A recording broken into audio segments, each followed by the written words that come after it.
Well, we know, for example, and certainly in my profession, economics, we always used to love to tease and say that we are, thank God that we have meteorologists because they give credence to us economists, because both of us are notorious for being wrong in our forecast. But what's happened is meteorology has really surpassed us in economics, because now we know, for example, that their 5-day forecast is more accurate than their 3-day forecast used to be. So they're getting better at forecasting weather patterns because they have more data points. And they can put those data points into their large models, and they know precisely where that front is rather than estimating where the front is. They know more precisely where it is and what the different pressures are. And they're better, and they're getting good at using data. So now, but think, for example, all the smartphones are GPS. So I can envision someday, instead of just sending money out to my carrier, I can envision very quickly that somebody will pay for my GPS data on where I am and what the temperature is and what the barometric pressure is. You got infinite sets of people moving every direction that, holy cow, if you could get all of that data, then let an intelligent default system in a computer analyze it, you now got infinite data points. So you couple infinite data points on the ground now with better satellite imaging, and we've got satellite imaging now such that all you really need is just a small angle in 2 different satellites, and you can now measure real-time growth rates of plants.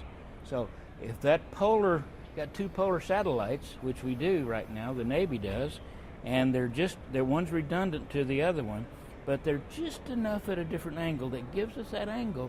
And if you got an angle that's measuring a vertical distance, it's not really done that before, but when you apply that to another algorithm, and every 90 minutes you're taking a picture of a plant or a tree, guess what? Put them together over a 24-hour period, you got real growth rates. Holy cow. Now you've got real growth rates. You start putting more weather data on there, and you can start managing where you have the need to see growth rates smaller, because so that might give you an indication that this is a different soil type, this is a microclimate. Again, like so many, we're babes in the woods. We got so much data.